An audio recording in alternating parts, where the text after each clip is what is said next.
Hello, my name is Dr. Mark Porter. I'm a consultant anaesthetist. I'm also the Deputy Chairman of the BMA's Consultants Committee and with principal responsibility for negotiating terms and conditions of service and looking at job planning and things like that. And what I'm going to talk about today is the process of consultant job planning.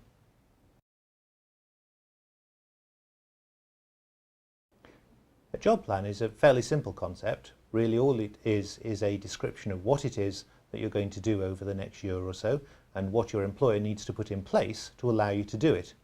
One of the key things to remember is to go beyond just thinking of it as a timetable. It should really be a description of what you intend to achieve over the next year, as well as the supporting resources that a trust needs to put in place for you to achieve them. Another thing to remember is that you don't have to wait a year in order to discuss a job plan again. You can call for an interim job plan review if circumstances change. If, for example, your trust needs to put something else in place to allow you to carry on doing something, or if you want to discuss a service development with your trust. The point about a job plan, of course, is it's an agreement between you and your employer. Wherever it takes place, in whatever sort of meeting it takes place, it's an agreement with your clinical manager. It's reasonable, I think, for non-clinical managers to come in with you, to sit with you and your clinical manager when discussing job plans, but the key point is that the agreement is made between a consultant and their clinical manager. Anybody else is there to help and advise, not to dominate the meeting.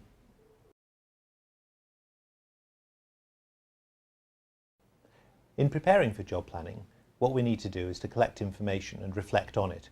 It's important to collect information about the entire aspects of our job, what it is that we've achieved over the last year, whether that matches up to the objectives we've agreed to achieve, and what we'd like to achieve in the coming period.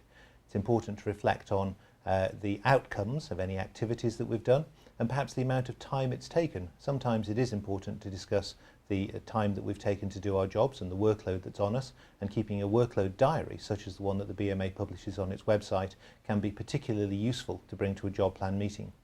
It's also important to bring any performance information that we might hold about ourselves, and of course see what the trust holds about us, to see what information they will be bringing. And that of course is one of the key things about a job plan meeting. There shouldn't be any surprises. Any information that is going to be used in the meeting should be shared between the two parties beforehand, so that you don't get into a truculent argument at the job plan meeting about things which are launched on one at the last minute. That is definitely not the way to go. Sharing and reflecting on the information before the meeting is the way to make it productive.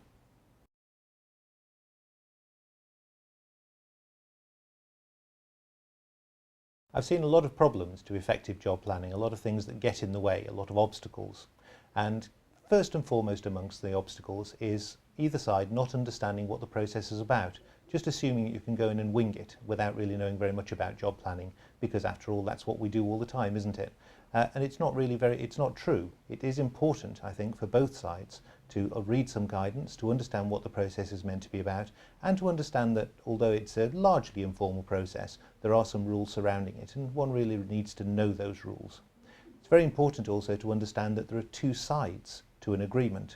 Too many job plan discussions fail when one side or the other, whether consultant or management, comes into the meeting determined to achieve something, determined to make sure that their particular thing is laid down and the agreement it simply reflects their own interests. And of course that's another recipe for failure, because a job plan must be an agreement between a senior clinician and their clinical manager.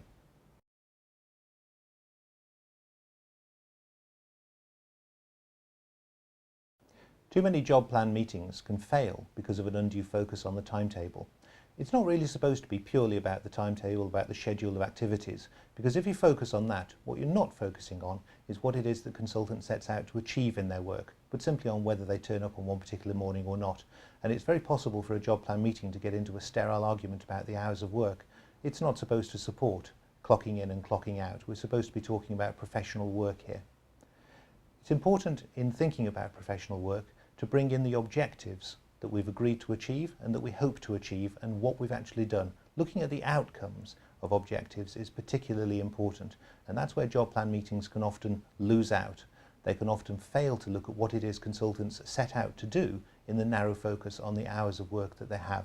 Mobilising objectives that come from either the consultant's need for continuing education and professional development or from the trust need to develop services, is particularly important. And these objectives can and should be mobilised in SPA time. Supporting professional activities are absolutely central to the delivery of objectives, and in my view they're central to any job planning meeting.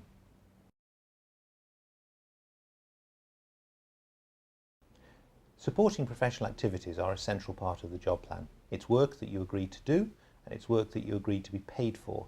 And I think there it's particularly important to remember there's two sides to that bargain. It's not just an allowance that consultants have to go and read the journals, much as some of our colleagues might try to believe so at times. What SBAs do is that they add value to work. They allow organisational developments to take place. They allow personal development to take place. And it's that time in itself that's central to the role and purpose of actually being a consultant. Turning up and doing the clinical work is important, but so is developing services for the future, developing one's own services and developing the trust services. Consultants, I think, need to show accountability for the time that they spend on SBAs, and it's reasonable for an employer to ask for that accountability, both in terms of time and in terms of the outcomes that have been achieved. And I think it's very fair to say that investment in productive SBA time is the hallmark of a good employer, so an employer that's looking forward to the development of its workforce and services for the care of patients in the future.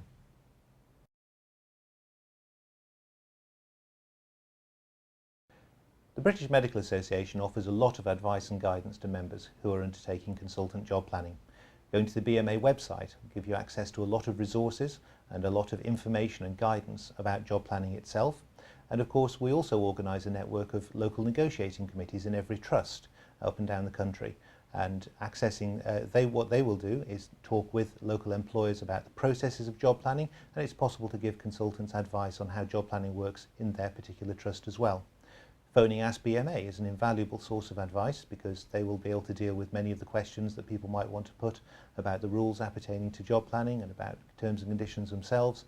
And of course, the BMA also offers individual representation in job plan meetings should it be needed. If you have a particular problem, for example, the BMA officer will come and sit alongside you in your job planning meeting and help and support you there.